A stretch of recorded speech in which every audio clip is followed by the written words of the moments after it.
Welcome to this episode of The Den. Today we're going to be talking about fireplaces. We got to talk about fireplaces, ins, outs, the goods, the bads, the uglies. Very interesting conversation on fireplaces. The Den, powered by the Lions Group, a show that explores trending topics in real estate, entrepreneurship, and personal growth. We're a small team of professionals with over $400 million in sales and nearly 2,000 successful transactions. You're listening to time-tested experts and industry leaders. Here's a refreshing look at real estate happenings and more. Welcome to The Den.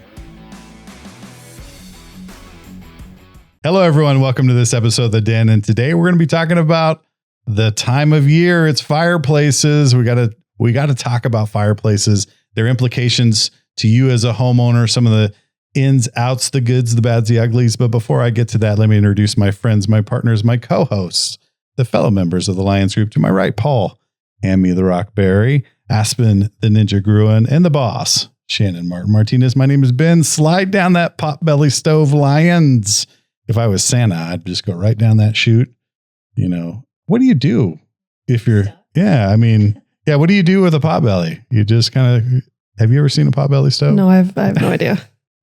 I mean, I bet I have, but I couldn't tell you. Have anything. We used to tell our children that Santa would come in and slide under the door in those instances, and that's how we got through keyholes. I don't even talk about Santa because I'm like, I won't tell the truth, but I also don't like the lies. I'm like, don't even get me started on the Easter Bunny. And I think we did the same thing. We just try not to. But I remember Timry, I believe, had asked me, and I was like, he just slides under the door. Babe, do you have anything you want to add to that? No.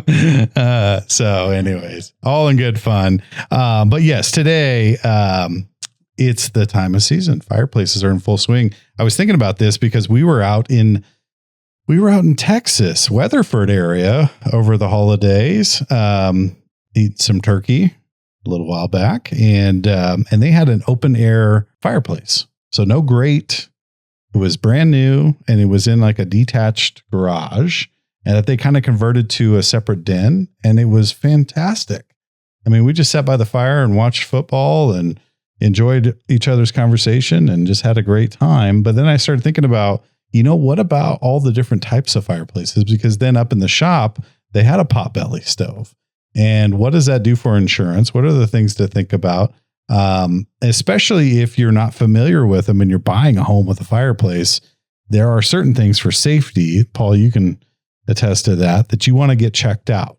So I'm going to kick it off with you, Paul Berry. You tend to look up into chimneys more often than the rest of us. I was wondering where you're going. Yeah, I didn't know where I was going either. But so you got your eyes on chimneys. Talk to us about, if you have a fireplace, what are some of the things that you see that could be hazardous? Hazardous, letting the soot, the creosote build up in the flue. That is highly flammable. If you don't clean that out, you could have a fire in your flue and it'll backdraft into the house. Just keeping it clean, keeping the louvers, the chimney cap, all of those things in proper working order. You got a spark arrestor on the top of your chimney. If you're around trees, you don't want, sparks or things, touching your roof, touching the trees, catching anything on fire. So a spark arrestor is kind of like a lid. Yeah. Right. That's on top of your chimney. Yeah. So it'll just, if a spark will go up, it'll hit that and just like a screen down. Yeah. Yeah.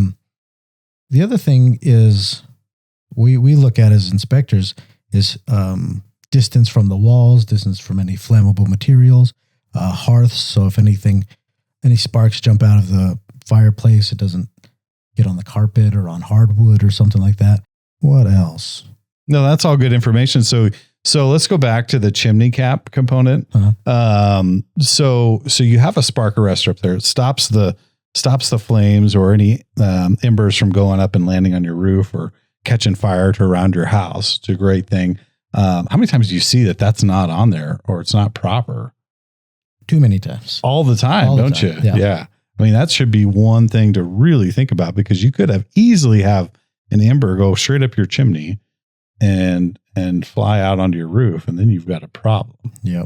And one of the things that is a new code is a screen that goes over the front. Because you know how you have those glasses or those glass covers over a wood-burning stove? Yeah. Now it's required to have a screen because you could touch the glass and it's hot. So when you said open air fire pit, I was like, that's not code in New Mexico. Yeah, it was an open air fireplace, and it was brand new stacked stone. And they just literally you have the little concave component, and you have a metal grate, and they threw in a few logs of fire. It was fantastic. I mean, other than you smelled like smoke. So it's an inside campfire?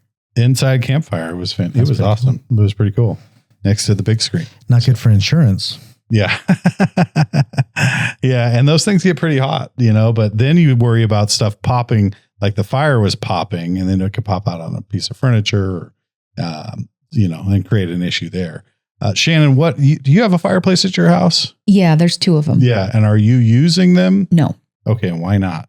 So when we first moved in, I had a company come over and check everything out. And one of them we're not using because it does have a wood burning insert in there. But the actual structure was taken off of my husband's grandfather's house. So it's incredibly old. When they tore down his house, they actually had it transported and put in their house, which was, probably 50 years ago or more. And it was older than that from the house before. And the problem is they have a wood burning fireplace inserted in there, but then there's no like vent for it to go out. So when it comes out, it just goes straight up there. Well, that's starting to deteriorate. So until I can actually have that pulled out and I can put in an insert for it to go straight up so that it doesn't keep wearing on the walls of it, it's not safe. Yeah. So we haven't used that one. We've just left that. Now, his grandmother was using it before we moved in. So it's been being used, but I think it's becoming a safety hazard. So we don't want to continue that until we can get it fixed. The other one checked out just fine. And we did use it the first year we were there. The problem we were having is every time we would have a fire, periodically, we don't know why, for some reason, the smoke would just start backing up and billowing into the house. And that's not good. Yeah. And you could see where the fireplace was built, of course, by his grandfather. The fireplace was built, and then they even added brick inside, like trying to make it smaller. Like maybe that was an issue they were having. So they were trying to, but even though it's a smaller space, it still from time to time would just start coming back into the house. And so after a couple of times of the house filling up with smoke and being 2 a.m. and we've got the doors open and we're trying to, clean everything up and stuff, I said, absolutely no more. We got to figure out something else. So I stuffed it with insulation, covered it all up, and so that it's not just leaking cold air in the house, and we're not using that one now either. So we do need to have work done on both, but it also is a very older house. Yeah. So, there's some issues we need to take care of. For our audience, explain what an insert is versus what I described. So, okay. So like when you're talking about, you've just got, bricks stacked in an open area and you put a fire in there and it just goes straight up. But if you have an insert, you can take a fireplace and set it inside there, which the fire burns in. And you even have another insert where the smoke goes up. So it's not touching the actual house. It's fully enclosed in a separate area. And that's what we really need to do with the one in the dining room that's so old, is we've got to do something because that smoke has deteriorated. The chimney stack going up, it's just worn on it for so many years. Yeah. And so just a little bit more for clarification, an insert is usually what type of it's like a cast iron. Usually it's cast iron. It usually has glass doors, like what you described, Paul. And that goes into where the fireplace is, the hole mm-hmm. where you would build an open air fire in some instances. The insert goes in there, and then you have a pipe that goes up the chimney. So when you're talking about double walled, you usually talk about a double pipe. But in that instance, you'd have a pipe and a chimney stack. So that's extra. So your fire burning and your smoke, everything is not encased around the house. It's enclosed in its own system. Mm-hmm. Okay. Which is fantastic, which is great. Mm-hmm. But again, you're back to chopping wood and some people love that. I mean, I have people that are like, I don't want that big fireplace. I want a real fireplace. I mean, which would you prefer? Well, I'm on the fence because we keep talking about that. We want to put in an insert and just do kind of a gas insert in there. so that it's just clean and safe and we don't have the issue with the smoke coming back in it. But on the flip side, I love listening to the crackling fire. I love, just kind of that light smell of having a fire going, not when it fills my house with smoke, but just that, those kind of things are really nice. And so you lose that. So I don't know what I would like more. I think I would like just an open fireplace more, but not the issue that we're having, not the danger and the damage that it's doing is not worth it. Yeah. So you'd rather have an insert there. Mm-hmm. Okay. I think we're going to have to do that. Hi, this is Aspen. I'm a partner at the Lions Group. We're dedicated to making your real estate experience the best it can be. If you're looking to buy or sell, go to sjcbroker.com and watch our informational video series. These videos break down the process and shed some light on buying or selling. While you're there, schedule a private consultation with one of our partners. We'd love to sit down, talk strategy, and give you a real advantage in today's market. You deserve the best, so take those steps and we'll see you soon. Now back to the show. Ninja, moving over to you. Potbelly stoves. You've couldn't even tell you. Well, let's talk about a pellet stove. How about that? I'm sure you see a lot of those up in Colorado area. Yeah, my first house had a pellet stove too. Yeah. What are your thoughts on that? Like pros and cons? Con for us, because it was a brand new pellet stove too. So because we redid the house. So there really wasn't any issues as far as like repair or anything. We lived there 7 years and it was good for then. Con was we had little kids and they're hot. So we had to have we put a gate around it. And then when we redid it, we put it on its like a stand basically that was tiled all the way around on the ground and tiled all the way up. I actually loved having the pellet stove because it's so dry here. I would fill up a big pot of water and I'd put it on top and it would just like help with the dryness in the house. It heated up our entire house, 3-bedroom, little 2-bath house. And we didn't need the heat. So we loved that. Honestly, I really liked it. Yeah. Mm-hmm. Con, you have to buy the pellets, but I mean, better than chopping wood, I guess. Yeah. I mean, gosh, how much smell. How much are pellets? I don't know. This was a long time ago. And I couldn't tell you now. Because my parents have a pellet stove and I can tell you that a couple years ago, there were some shortages of it. And that is the only heat that my stepdad has in his house. And I can remember driving all the way to Cortez to the Big R because they actually got a load of them. And I called in advance and I asked them to hold them and I prepaid him and I drove up there and I got him and brought him back to him because it's his only source of heat. And you could not find pellets anywhere for 100 miles around us. So that's the one problem. If it's wood, you can go out and chop it. It's work. But if you can find the resources everywhere. If you're waiting for somebody to import them, that's one of the downfalls to it. Yeah. I also don't know. Is there any like chemical issue with pellets? I don't know what they are. I don't know what they are. It is pressed sawdust. It's pressed wood, but I have no idea if they put anything in it. I agree. I mean, that could be an issue too. I don't know if they use stuff to make them stay together. Well, one thing, my mother lives very rural. She's way out there. And she has a fireplace. It's more like a potbelly stove. So, and when we're describing a potbelly stove, it's kind of a cylinder looking thing, and you throw a couple logs on and it will stay hot for many, many hours. And I kept trying to say, why don't you, instead of going out and cutting wood, or having wood dropped off at the house or whatever else, why don't you get a pellet stove? And her big concern beyond the shortage of pellets that you may see every once in a while was the electricity going out. The electricity goes out. That's what the pellet stoves work on. And then you're going to be in a little bit of a trouble. So I can say that was an issue for my parents as well at a few times. The weather gets bad and it's your only source of heat. And so they always had a backup generator because if the power goes out and that's your only source of heat, I mean, I guess it would too, even with the gas, just a forced air gas unit. Yeah. But yeah, they would have to, they live very rural as well. So that was an issue for them as well. I know for financing, if that's your only source of heat, you can't go FHA either.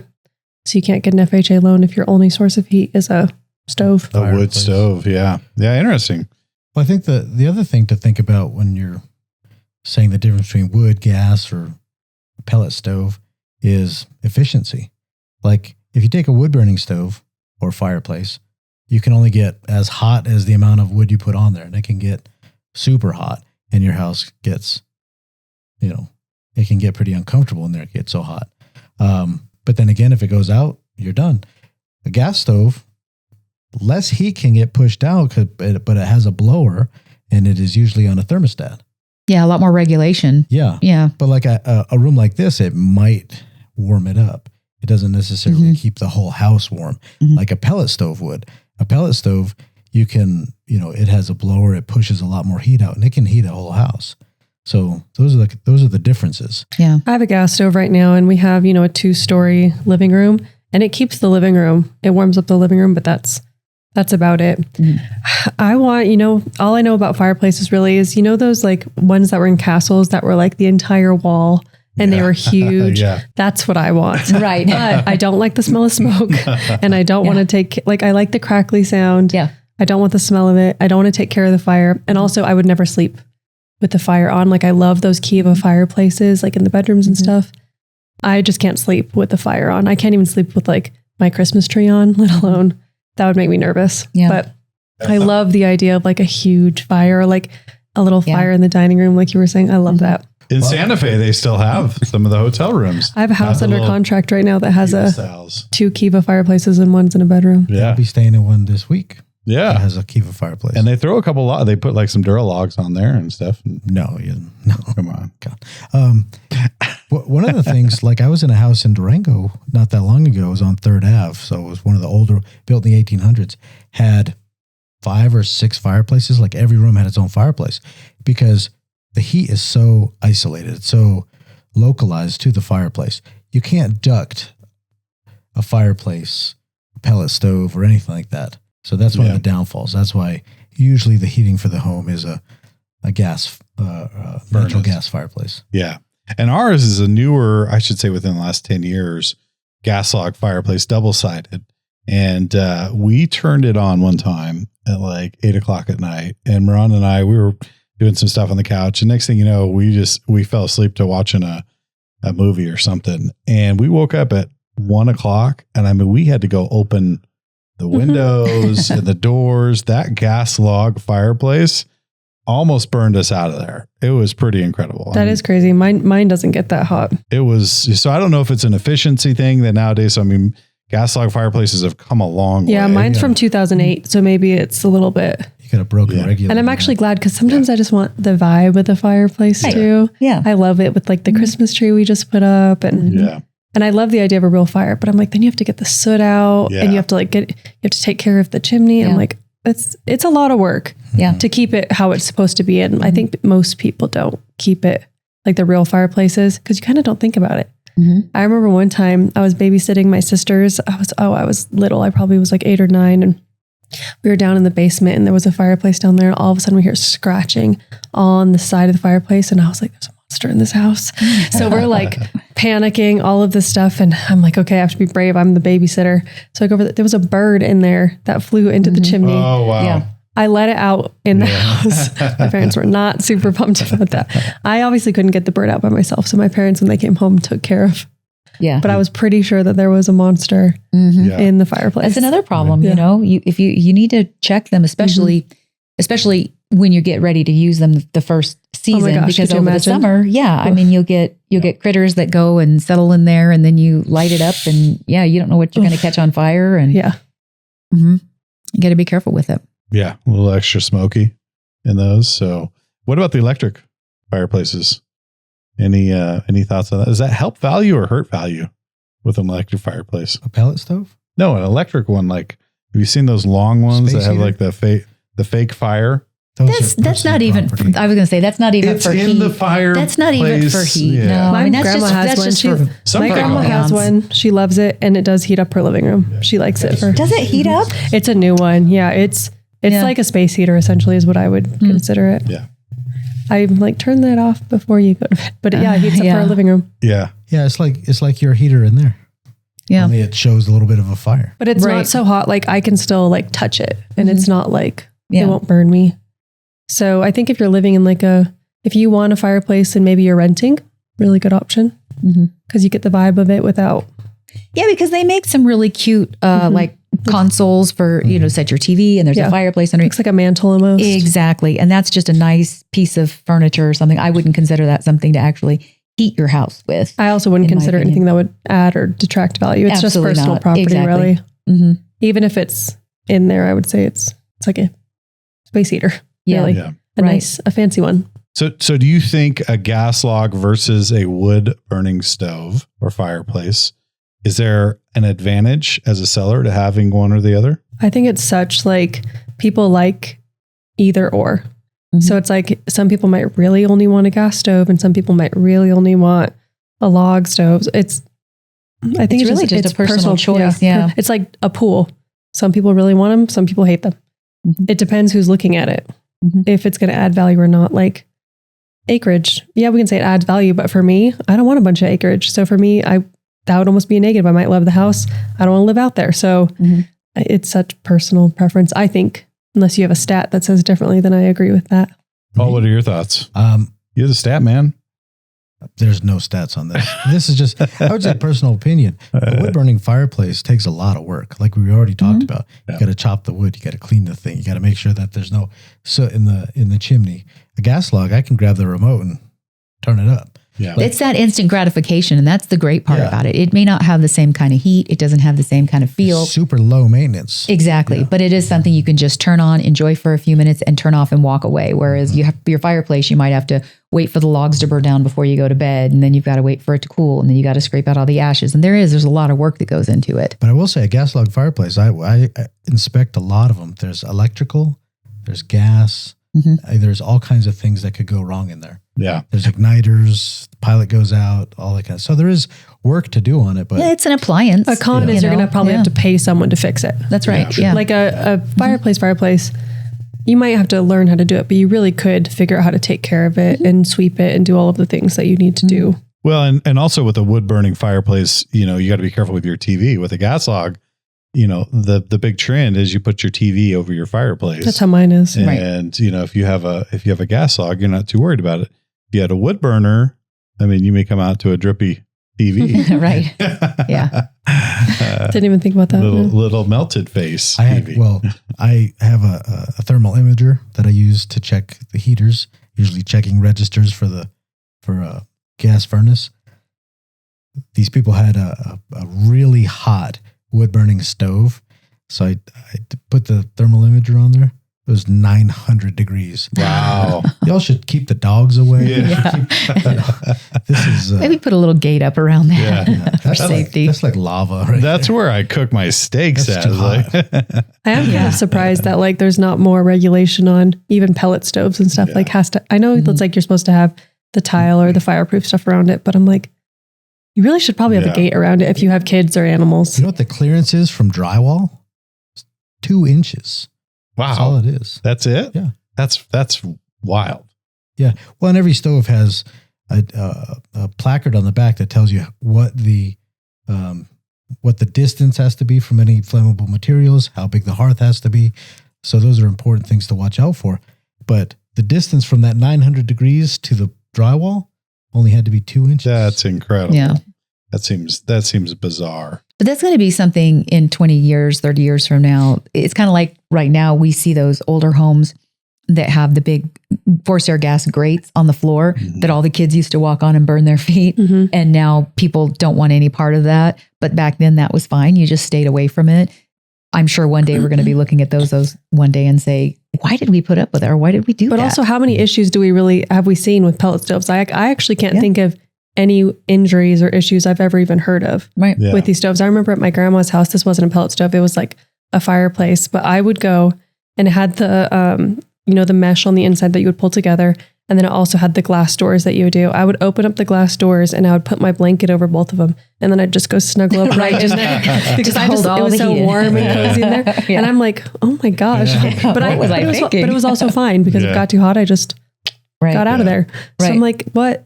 Have you guys ever heard of someone having an injury with these or a fire? The worst thing that ever happened was at my mom's house. I remember standing really close to it with a jacket on and I melted the jacket by touching the side of it because they are incredibly hot. Yeah. Well, and if you have a rental too, I have a couple rentals that have fireplaces in them. We shut them down. I take it down too. Yeah. That's what I do too. Yeah. Insurance No, they're is very much. they're blocked off. Yeah. It's in the contract. You're not gonna use the fireplace. Yeah, they're completely closed off. They're inoperable. They're for decoration. Stick some candles in there. That's all you get. Because most tenants can't take care of grass, let alone work a stove.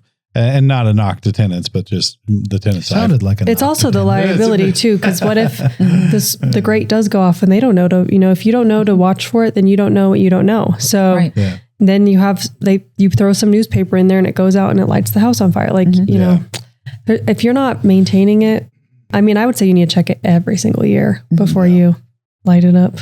Yeah. Well, it's a point that we needed to make. We needed to talk about. That time of year, you got to talk about fireplaces. Santa's coming, Santa's been here. Santa's coming and going. So, but it is something we need to coming and going in my house. He leaves. He eats cookies. He comes. He eats. He leaves. Like that. What is that? The ant movie? Sometimes you just start and don't know where it's going. I don't, and that's okay. That's the beauty of this podcast. Yeah. Right. You never know what's going to come out of you. Just keep talking. I'll just stop the sentence wherever it is, and then that's enough of that. Okay. I just like to dig deeper. A riveting. Riveting conversation. He has a minute and a half to do this outro. Yes. Riveting conversation. Fascinating conversation on fireplaces, some of the ins and outs. Definitely have your chimney swept.